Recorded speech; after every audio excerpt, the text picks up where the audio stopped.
जय हिंद everyone, welcome to awakening classes.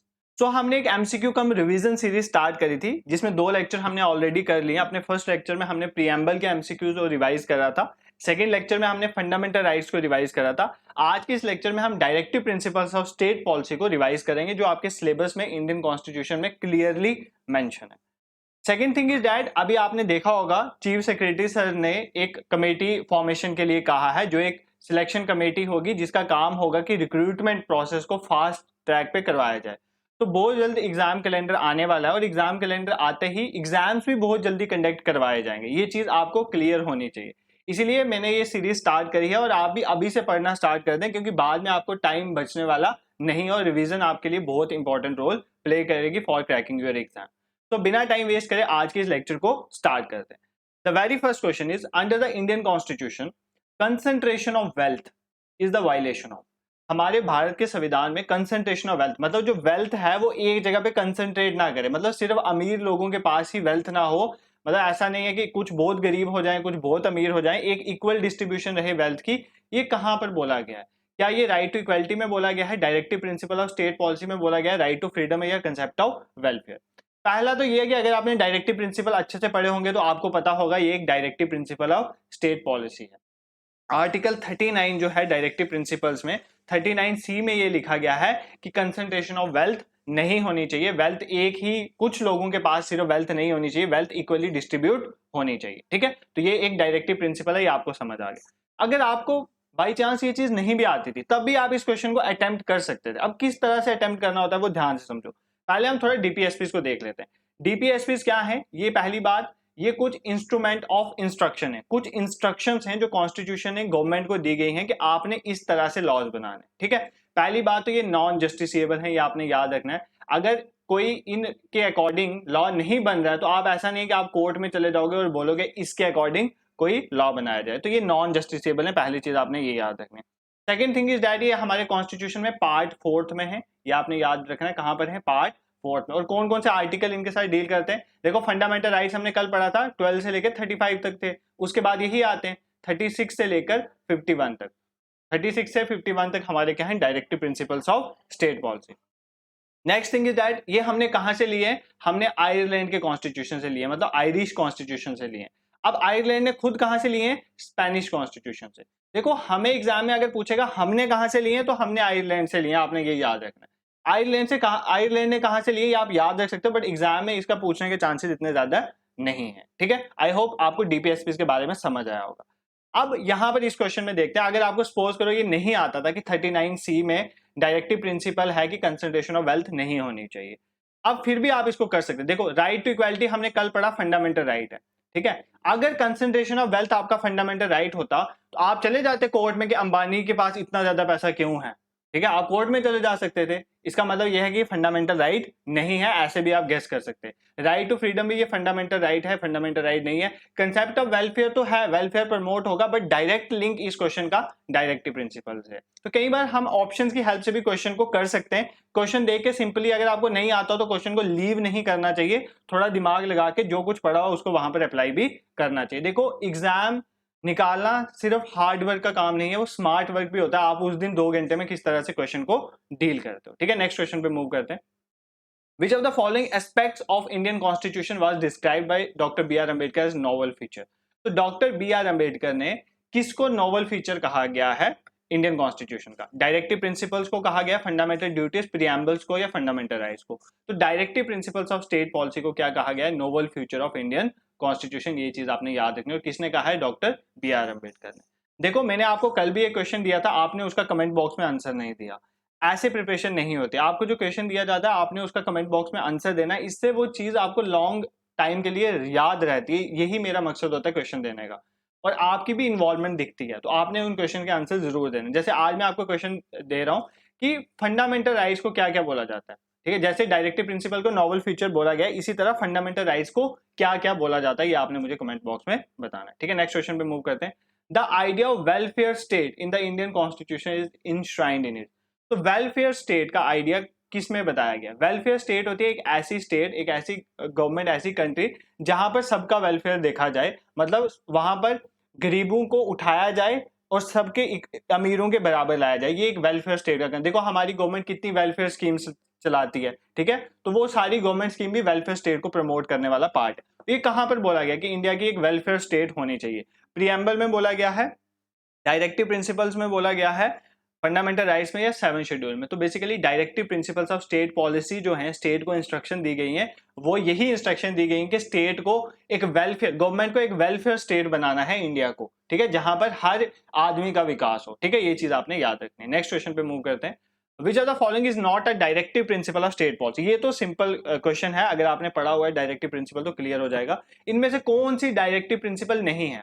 ठीक है, to raise the level of nutrition, to develop a scientific temper, to promote economic interest of weaker section. देखो अगर आपने fundamental duties के मेरे लेक्चर देखे होंगे, फंडामेंटल ड्यूटीज के लेक्चर देखे होंगे, तो वहां पर मैंने आपको क्लियरली पढ़ाया था to develop a scientific temper जो होता है, ये एक फंडामेंटल ड्यूटी है, ठीक है, ये एक फंडामेंटल ड्यूटी है, आपने याद रखना है। तो इसका आंसर क्या हो जाएगा? Option B. To raise the level of nutrition, ये भी directive principle of state policy में आता है। और economic interest of weaker section, जो भी वीकर सेक्शन है उनके इकोनॉमिक इंटरेस्ट को प्रमोट करना, ये भी किस में आता है? ये भी हमारी एक directive principle of state policy में आता है। देखो मैंने डिस्क्रिप्शन में directive principle of state policy के लिंक डाला हुआ है, ठीक है, और जो इंडियन पॉलिटी के मैंने लेक्चर पढ़ा उनको आप देख लो, ये सारे क्वेश्चन आपको क्लियर हो जाएंगे। मैंने डीपीएसपी में देखो 36 से लेकर 51 तक सभी तो हम याद नहीं रख सकते ना, जो मोस्ट इंपॉर्टेंट है, जो मोस्ट इंपॉर्टेंट डीपीएसपी जो एग्जाम में पूछी जाती है, उन सबको मैंने आपको वहां पर बताया था। तो ये चीजें आप देखोगे, ये 2 वीडियोस हैं, छोटी छोटी वीडियोस हैं, 15-15, 20-20 मिनट की, आप देख लो, आपका डीपीएसपी वाला पोर्शन कवर हो जाएगा, ठीक है। नेक्स्ट क्वेश्चन पे मूव करते हैं। Which one of the following is not correctly match? इनमें से कौन सा पेयर करेक्टली मैच नहीं है? मतलब ये कुछ आर्टिकल्स दिए हुए हैं, उनकी करस्पॉन्डिंग डीपीएसपी क्या है उनको बताया गया, एक करेक्टली मैच नहीं है। देखो article 39A equal justice and free legal add को प्रमोट करता है, ये बिल्कुल सही है। हमारी एक अमेंडमेंट हुई थी, 42nd अमेंडमेंट ऑफ 1976, आपने याद रखना, 42nd अमेंडमेंट जो हुई थी 1976 की, जिसको मिनी कॉन्स्टिट्यूशन भी बोलते हैं, क्योंकि इसमें बहुत सारी अमेंडमेंट्स कर दी गई थी। इसमें ही 39A को ऐड किया गया था। आर्टिकल 39A में ये बोला गया था कि इक्वल जस्टिस होनी चाहिए और फ्री लीगल एड, सबको फ्री लीगल एड मिले। मतलब सपोज करो अगर आपको पता है कोर्ट में जाना है, अगर आपने किसी पे केस करना है, ठीक है, कोर्ट में केस करना है, आपको पता है ना जो वकील हैं, लॉयर्स हैं, उनकी कितनी ज्यादा फीस होती है। अब सब लोग वो अफोर्ड नहीं कर पाते, इसका मतलब है कि हम उनको जस्टिस से साइड कर दें, वो फीस अफोर्ड नहीं कर पाते, इसलिए वो कोर्ट ही नहीं जाते। तो फ्री लीगल एड मिले, अगर कोई बंदा लीगल एड लेना चाहता है, उसको फ्री लीगल एड मिले, वो आर्टिकल 39A में बताया गया था। तो इसी की वजह से बाद में एक, आपको पता है, नेशनल लीगल सर्विस अथॉरिटी बना था, NLC ऐसे बना था, जिसके तहत आप क्या करते हो, आप फ्रीली कोर्ट में कोई भी आपको एडवाइस चाहिए होती है किसी केस पे, तो आप ले सकते हो। तो हमने डेप्थ नहीं जाना, आपको पता होना चाहिए आर्टिकल 39A इंपॉर्टेंट है और कौन सी अमेंडमेंट में ऐड किया गया था। आर्टिकल 48 और 40 जो है डील करता है ऑर्गेनाइजेशन ऑफ विलेज पंचायत, तो बिल्कुल सही है, ग्राम पंचायत बनाई जानी चाहिए, आर्टिकल 40 में ये बताया गया, गांधी जी का ये आइडिया था, तो ये आपने याद रखना। आर्टिकल 44 यूनिफॉर्म सिविल कोड, ये तो बिल्कुल मैंने अभी, आप देखो मैंने 2-3 दिन पहले वीडियो डाली है, यूनिफॉर्म सिविल कोड बहुत बर्निंग इशू है, इसमें एग्जाम में क्वेश्चन पूछे जाने के चांसेस बहुत ज्यादा हैं कि क्या है हमारे कॉन्स्टिट्यूशन में, इसका क्या है, तो वो 8 मिनट की वीडियो आप देख लेना। यूनिफॉर्म सिविल कोड का आर्टिकल 44 ही है, ये भी क्लियर है, इसमें भी कोई डाउट नहीं है। बट आर्टिकल 48 जो है, यहां पर लिखा गया separation of judiciary from executive, ये गलत है। इसका आंसर बेसिकली ऑप्शन डी हो जाएगा, क्योंकि आर्टिकल 48 जो है वो सेपरेशन ऑफ जुडिशरी से डील नहीं करता, ये एग्रीकल्चर एनिमल हस्बेंड्री से डील करता है। आर्टिकल 48 जो है वो किसके साथ डील करता है? एग्रीकल्चर और एनिमल हस्बेंड्री के साथ, ये आपने याद रखना, ठीक है। बट ये जो इंपॉर्टेंट क्या है कि separation of judiciary from executive, मतलब हमारे जो कोर्ट हैं, गवर्नमेंट का कोर्ट में कोई रोल नहीं होना चाहिए, गवर्नमेंट अलग होनी चाहिए, कोर्ट अलग होनी चाहिए। देखो अगर गवर्नमेंट और कोर्ट एक ही हो जाएगी, तो अगर हमें गवर्नमेंट से कोई नाराजगी है तो हम कोर्ट में किस लिए जाएं, अगर वो दोनों मिलके काम करें। तो इसलिए जुडिशरी और एग्जीक्यूटिव अलग होने चाहिए। ये जो है, ये बेसिकली ये कौन सी डायरेक्टिव प्रिंसिपल्स में बोला गया है, ये आपने याद रखना है, डायरेक्टिव प्रिंसिपल 50 है, आर्टिकल 50 में बोला गया है। ये बहुत इंपॉर्टेंट है for your exam, separation of judiciary from executive, ये कहां पर मेंशन है? Article 50 of the Indian constitution. I hope ये क्वेश्चन आपको क्लियर हुआ होगा। देखो ये सिर्फ एमसीक्यू सेशन नहीं होता है, ये एक रिवीजन सेशन भी होता है, इसलिए हर क्वेश्चन में जो भी एस्पेक्ट है मुझे लगता है एग्जाम के लिए रेलिवेंट है, मैं साथ साथ आपको कवर करवा देता हूं। नेक्स्ट क्वेश्चन ये है, directive principle of state policy in the constitution was borrowed from dash constitution. तो directive principle of state policy है वो कौन से कॉन्स्टिट्यूशन से लिए गए? I have already explain to you. अब देखो यहाँ पे आयरिश और स्पेनिश दोनों है, हमने आयरिश पे मार्क करना है, हमने आयरिश से लिया है, आयरिश ने स्पेनिश से लिया, उससे हमें कोई लेना देना नहीं है, हमने आयरिश कॉन्स्टिट्यूशन से लिया directive principle of state policy, तो इसका आंसर क्या हो जाएगा? Irish constitution. I hope this is clear to you. Now moving towards next question, which of the following is the directive principle of state policy? Simple question है कि इसमें से कौन सी डायरेक्टिव प्रिंसिपल है या नहीं है। Protection of life and personal liability, ये है डायरेक्टिव प्रिंसिपल? ये बिल्कुल नहीं है, हमने पढ़ा था ये फंडामेंटल राइट है, तो फंडामेंटल राइट के लेक्चर में हमने कवर किया। Protection of interest of minority, ये भी नहीं है, हमने देखा इंटरेस्ट ऑफ माइनॉरिटीज को जो प्रोटेक्ट करना आर्टिकल 29 और 30 ये फंडामेंटल राइट में आ जाते हैं। Right to life and personal liability article 21 ये भी फंडामेंटल राइट में आ जाता है। एबोलिशन ऑफ अनटचेबिलिटी आर्टिकल 17 ये भी कल एक्सप्लेन करा था, तो ये तीनों नहीं है, इसका आंसर है फॉर्मेशन ऑफ ग्राम पंचायत। हमने अभी देखा article 40 formation of gram panchayat जो है उसके साथ डील करता है, और ये एक directive principle of state policy. ठीक है, नेक्स्ट क्वेश्चन पे मूव करते हैं। Which of the following is not a directive principle of state policy? इनमें से कौन सी directive principle of state policy नहीं है? ये ध्यान रखना, नहीं है पूछा है। ठीक है, to raise the level of nutrition to develop, I hope ये क्वेश्चन हमने ऑलरेडी कवर कर लिया, तो इसका आंसर था B, to develop a scientific temper. ये एक फंडामेंटल ड्यूटी है, ये क्वेश्चन रिपीट हो गया। ठीक है, इसको लीव कर देते हैं, नेक्स्ट क्वेश्चन पे मूव करते हैं। Which of the following articles are from directive principle of state policy? इनमें से कौन से आर्टिकल जो है डायरेक्टिव प्रिंसिपल्स के हैं? देखो ये बहुत ही क्लोज यहाँ पर ऑप्शंस दिए गए। आपने देखो एक चीज होती है कि कुछ टॉपिक्स होते हैं जो आपने इन डेप्थ नहीं पढ़ने होते हैं, बट कोई भी ऐसा टॉपिक जो आपके सिलेबस में क्लियरली मेंशन है, जैसे आपके सिलेबस में इंडियन कॉन्स्टिट्यूशन लिखा हुआ है, इंडियन कॉन्स्टिट्यूशन में फीचर्स में क्लियरली मेंशन किया हुआ है, प्रीएम्बल है, फंडामेंटल राइट्स हैं, डीपीएसपीज हैं। ठीक है, डीपीएसपीज है, हमारी फंडामेंटल ड्यूटी, जो तो क्लियरली मेंशन है उनको इन डेप्थ पढ़ना बहुत जरूरी है, वहां पर इन डेप्थ पूछा जाएगा आपसे। तो आर्टिकल 36 से लेकर 51 जो है हमारे डीपीएसपी के साथ डील करते हैं। नेक्स्ट क्वेश्चन पे मूव करते हैं। एज पर ग्रैनविल ऑस्टिन ने कहा था कि कॉन्स्टिट्यूशन का कौन सा पार्ट जिसको हम बोलते हैं कॉन्शियंस ऑफ द कॉन्स्टिट्यूशन, वो हमारे कॉन्स्टिट्यूशन का कॉन्शियंस है, तो ये भी directive principle of state policy को बोला जाता है। ये जो स्टेटमेंट्स होती है ना कि किसने फंडामेंटल राइट्स को क्या बोला है, डीपीएसपी को क्या बोला है, इसके रिलेटेड वन लाइनर जो क्वेश्चन है वो एग्जाम में बहुत बार पूछे जाते हैं, इसलिए ये क्वेश्चन आपके लिए पढ़ना बहुत जरूरी है। ठीक है, अब एक बात और मैं एक चीज आपको बता देता हूँ, आपको थोड़ा बहुत ना पार्ट के बारे में पता होना चाहिए, पार्ट 1 में क्या है, पार्ट 2 में क्या है। देखो जैसे पार्ट 1 जो है हमारे इंडियन कॉन्स्टिट्यूशन का इंपॉर्टेंट, तो आप देख ही सकते हो पहले 4। देखो पार्ट 1 में क्या बोला गया, पार्ट 1 में यूनियन एंड इट्स टेरिटरी, कि इंडिया यूनियन क्या है, उसकी क्या क्या टेरिटरीज है, इसमें आर्टिकल 1 से 4 कवर होता है। ठीक है, अगर हम पार्ट 2 की बात करें, पार्ट 2 जो है वो डील करता है सिटीजनशिप के साथ। किसके साथ डील करता है? सिटीजनशिप के साथ। इसमें कौन कौन से आर्टिकल आते हैं? इसमें आर्टिकल आते हैं 5 से 11 तक, ये आपने याद रखना। पार्ट 2 में कौन से आर्टिकल आते हैं? आर्टिकल 5 से 11। पार्ट 3 में हमारे फंडामेंटल राइट्स आ जाते हैं, आपको पता है क्या आते हैं फंडामेंटल राइट्स, ये कहां से कहां तक है? 12 से 35 तक। उसके बाद पार्ट 4 आज हमने देखा, इसमें क्या है, हमारे directive principles of state policy हैं, ये कहां से आ जाती हैं? 36 से लेकर 51 तक। और कल हम देखेंगे जो फंडामेंटल ड्यूटीज हैं वो कहां पर आती हैं? 51A में। तो ये चीजें आपने याद रखनी है। नेक्स्ट क्वेश्चन पे मूव करते हैं। Safe guard of environment, forest and wild life, अपने इन्वायरमेंट को प्रोटेक्ट करके रखना है, अपने वाइल्ड लाइफ फॉरेस्ट को प्रोटेक्ट करके रखना है, ये कौन से आर्टिकल में मेंशन है? Article 39, 39A, 43, 48A। ये इंपॉर्टेंट है आपके एग्जाम के लिए। तो आर्टिकल 48A में क्लियरली मेंशन है कि जो हमें अपने इन्वायरमेंट, अपने फॉरेस्ट और अपनी वाइल्ड लाइफ को प्रोटेक्ट करना है। और आपको ये याद रखना है कि आर्टिकल 48A जो है वो डायरेक्टली कॉन्स्टिट्यूशन में नहीं था, इसको भी हमने 42nd अमेंडमेंट से ऐड किया। तो मैंने अपने सेकंड लेक्चर में जो डीपीएसपी में मैंने लाया था उसमें मैंने अमेंडमेंट्स बताई थी कि कौन कौन चीजें अमेंडमेंट से ऐड करी गई हैं। जैसे 44th अमेंडमेंट से भी कुछ ऐड किया गया, 42 से अमेंडमेंट से ऐड किया, 86th अमेंडमेंट से भी कुछ ऐड किया गया। तो ये चीजें भी आपको पता होनी चाहिए। ठीक है, अब जैसे ये आर्टिकल्स हैं, बाकी वाले भी देख लेते हैं। जैसे आर्टिकल 39 है, 39 तो सिंपली मैंने अभी देखा ना, 39C बताया जैसे इक्वल डिस्ट्रीब्यूशन ऑफ वेल्थ होनी चाहिए। इसमें बहुत से पार्ट हैं, मेन ये चीज ये बताता है कि एडिक्वेट मीन्स ऑफ लाइवलीहुड देना, मतलब हर सिटीजन को हमें लाइवलीहुड प्रोवाइड करना, मतलब रोटी कपड़ा मकान नहीं होता जैसे, वो प्रोवाइड करना, वो आर्टिकल 39 में बोला गया। 39A भी हमने देख लिया, फ्री लीगल एयर जो है वो मिलनी चाहिए सबको, ये 39A में बोला गया। 43A में बोला गया कि जो वर्कर की पार्टिसिपेशन हमने प्रमोट करनी है इंडस्ट्रीज में, तो इंडस्ट्रीज में वर्कर जो है वो पार्टिसिपेट करें, ये प्रमोट करना है 43A। ये भी 42nd अमेंडमेंट से ऐड किया गया था, ये आपने याद रखना है। नेक्स्ट क्वेश्चन में बात करते हैं। Which of the following article is not based on socialistic principle?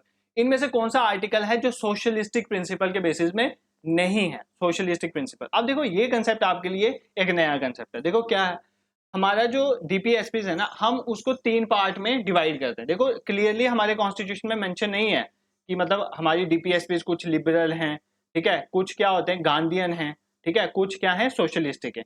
ये हमारे कॉन्स्टिट्यूशन में मेंशन नहीं है, बट हम जो है इसको डिवाइड करते हैं अपनी स्टडीज के लिए कि हमारी कुछ डीपीएसपी क्या है, लिबरल है, मतलब लिबरल मतलब फ्रीडम वाले थॉट को प्रमोट करते हैं, कुछ गांधी जी की फिलॉसफी में चलती है, और कुछ सोशलिस्टिक प्रिंसिपल में, मतलब वो सोशलिज्म, वेलफेयर स्टेट, इकोनॉमिक और सोशल डेमोक्रेसी को प्रमोट करने के लिए काम करते हैं।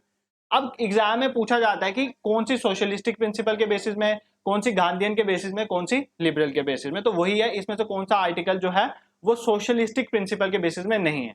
अगर आपने ध्यान से मेरी बात सुनी होगी तो मैंने आपको बोला है आर्टिकल 40 किसके साथ डील करता है, विलेज पंचायत के साथ। और विलेज पंचायत जो है डिसेंट्रलाइज्ड लोकल गवर्नमेंट होनी चाहिए, किसका आइडिया था, गांधी जी का आइडिया, तो ये गांधीयन फिलोसफी के साथ डील करती है, तो ये सोशलिस्टिक प्रिंसिपल नहीं है, ये गांधीयन प्रिंसिपल में डील करता है। ठीक है, देखो अगर आपको ये आता है कि कौन सी लिबरल है कौन सी सोशलिस्टिक है, तो नहीं भी आता है तो आप क्या करो, आपको अगर वो डीपीएसपी आती है ना कि 40 में क्या बोला गया, आप थोड़ा आइडिया लगा सकते हो कि वो क्या है। ठीक है, जैसे आर्टिकल 38 जो है, article 38 simply welfare of people को प्रमोट करती है। अब आपको पता होना चाहिए वेलफेयर ऑफ पीपल कौन सा कंसेप्ट है, सोशलिज्म का कंसेप्ट है।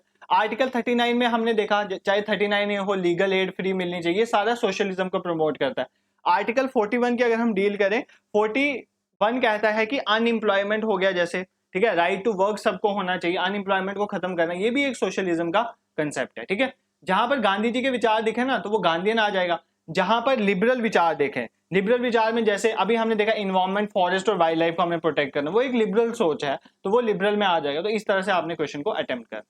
Equal justice and free legal aid to the poor are mention in which article, तो इक्वल जस्टिस और फ्री लीगल एड होनी चाहिए, कौन से आर्टिकल में मेंशन है, आर्टिकल 39A में मेंशन है, ये चीज आपने याद रखनी है, ये बहुत इंपॉर्टेंट है। 39A में मेंशन है कि हमारी इक्वल जस्टिस और फ्री लीगल एड होनी चाहिए, और ये कौन सा प्रिंसिपल है, सोशलिस्टिक प्रिंसिपल, ये भी आप साथ साथ दे सकते हो। 42nd अमेंडमेंट से हमने इसको ऐड करा। ठीक है, नेक्स्ट क्वेश्चन पे मूव करते हैं। In which judgment Supreme Court rule that in case of conflict between fundamental rights and DPSP fundamental rights would prevail.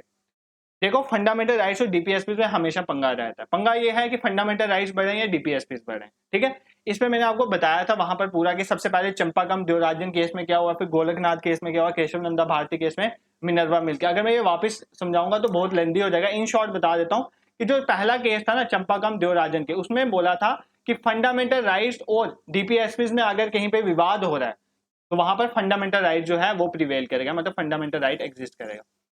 Golaknath case में भी फंडामेंटल राइट्स को ही प्रमोट किया गया था, उनमें यह बोला गया था कि फंडामेंटल राइट को अमेंड नहीं किया जा सकता। अगर सपोज करो डीपीएसपी यूनिफॉर्म सिविल कोड को लाना है, उसको लाने के लिए आप फंडामेंटल राइट्स को खत्म नहीं कर सकते, ये गोलकनाथ केस में कहा गया था। फिर गवर्नमेंट ने क्या किया, अमेंडमेंट कर दी कुछ। ठीक है, अमेंडमेंट करने के बाद केशव नंदा भारती केस में यह बोला गया कि मतलब हमें जुडिशियल रिव्यू किया जाना चाहिए। ठीक है, जुडिशियल रिव्यू का यहाँ पर कंसेप्ट है। जुडिशियल रिव्यू का कंसेप्ट ये था कि अगर कोई लॉ बनाया गया है, अगर उस लॉ से कॉन्स्टिट्यूशन का बेसिक स्ट्रक्चर हैम्पर हो रहा है तो हम उस लॉ को नल वाइड डिक्लेयर कर देंगे। और मिनर्वा मिल केस इंपॉर्टेंट है इसमें, उसमें यह बोला गया था कि हमारा जो कॉन्स्टिट्यूशन है वो फंडामेंटल राइट्स और डीपीएसपी के बैलेंस से चलने का काम बोलता है, मतलब इन दोनों में हमें बैलेंस बना के चलना है, दोनों में देखना है कौन सा इंपॉर्टेंट है, एट दैट टाइम वही प्रिवेल करना चाहिए। बट अगर मैं आपको इन शॉर्ट बताऊं कि हमारे कॉन्स्टिट्यूशन में फंडामेंटल राइट्स बढ़े या डीपीएसपी बढ़े, तो फंडामेंटल राइट्स जो हैं उनकी ज्यादा इंपॉर्टेंस है, ये आपने याद रखना। बस एक डीपीएसपी है, कौन सी, आर्टिकल 39B और C, जिसमें ये बोला गया है कि इक्वल डिस्ट्रीब्यूशन होनी चाहिए वेल्थ की। अगर कहीं पर इसके लिए लॉ बनाया जा रहा है, फिर चाहे आर्टिकल 14 इससे हैम्पर हो रहा हो, चाहे आर्टिकल 19 मतलब राइट टू इक्वलिटी हैम्पर हो रही हो या राइट टू फ्रीडम, तो इसको जो है इसको वैलिड डिक्लेयर किया जाएगा। देखो अगर आपको ये चीजें अभी नहीं समझ आ रही होंगी तो इसका मेन रीजन यही है कि आपने वो प्रीवियस लेक्चर नहीं देखे या कहीं से अच्छे से नहीं पढ़ा होगा। अगर आपको ये चीजें समझ आ रही हैं तो बहुत अच्छा है, क्योंकि ये चीजें एग्जाम में पूछी जाती हैं। अब वो टाइम नहीं है कि डायरेक्ट स्टेटमेंट पूछी जाएगी, आप कुछ इन डेप्थ जो नॉलेज है वो भी क्वेश्चन में रिक्वायर्ड होती है। Which article of the Indian constitution is related to Indian foreign policy, तो इंडियन फॉरेन पॉलिसी के साथ कौन सा आर्टिकल जो है हमारे कॉन्स्टिट्यूशन का रिलेट है, आर्टिकल 51 जो डीपीएसपी है, directive principle of state policy, वो इंडियन फॉरेन पॉलिसी के साथ रिलेटेड है। ये बताती है कि हमें इंटरनेशनल पीस और सिक्योरिटी को प्रमोट करना है, ये चीज आपने याद रखना है, क्या प्रमोट करना है, इंटरनेशनल पीस और सिक्योरिटी। ठीक है, अब आपको मैं पूछूं ये कौन सी होगी, सोशलिस्टिक होगी, गांधीयन या लिबरल, ये तो सामने दिख रहा है, ये लिबरल आइडिया है। ठीक है, तो ये एक लिबरल आइडिया है। जैसे अगर मैं बोलूं वो था separation of judiciary from executive, ये तो ना गांधी जी की फिलॉसफी है ना यहाँ से सोशलिज्म का कुछ होता है, तो ये भी कि कौन सा होगा, लिबरल। तो ये चीजें आपको कुछ याद रखनी। आई होप आज का लेक्चर आपको पसंद आया होगा। अगर आपको हमारे चैनल का कंटेंट पसंद आ रहा है तो इसको जरूर सब्सक्राइब करें और शेयर भी करें टू अदर्स, क्योंकि इससे हमें भी मोटिवेशन मिलती है और आपके लिए हम वीडियोस लाते हैं। और टेलीग्राम ग्रुप को जरूर ज्वाइन करें। सुबह आपको टारगेट दिया जाता है कि आपको दिन में पढ़ना क्या है और शाम को उसी के रिलेटेड एमसीक्यूज आते हैं, प्लस डेली न्यूज़पेपर वहां पर शेयर होता है। और भी कोई एडिशनल इन्फॉर्मेशन हो, पीडीएफ वगैरह, हम सब अपनी टेलीग्राम ग्रुप में ही शेयर करते हैं, लिंक डिस्क्रिप्शन में है। इंस्टाग्राम हैंडल का भी लिंक हम डिस्क्रिप्शन में डाल देते हैं, उसको भी ज्वाइन करें। वहां पर डेली करंट अफेयर्स आते हैं, आपके एग्जाम तक सारे करंट अफेयर्स आपको वहां से रिवाइज हो जाएंगे, आई होप। और जो मैंने आपको क्वेश्चन दिया है वो आपने करना है। और एक और क्वेश्चन मैं आपको देके जाता हूँ, ये भी आपने कमेंट बॉक्स में जरूर मेंशन करना है। आपने हमें बताना है कि सोशलिस्टिक वाले कौन से आइडियाज हैं, सोशलिस्टिक प्रिंसिपल कौन से हैं। कुछ बच्चे ये लिखेंगे, कुछ लिखेंगे लिबरल वाले कौन से आइडियाज हैं, और कुछ लिखेंगे मतलब कौन सी डीपीएसपी लिबरल वाली है, और कुछ लिखेंगे कौन सी डीपीएसपी गांधीयन वाली है। ठीक है, ये आपने कमेंट बॉक्स में सिर्फ डीपीएसपी का नंबर बताना है कि ये वाली सोशलिस्टिक है, ये लिबरल है और ये गांधीयन है। ठीक है, thank you so much for watching.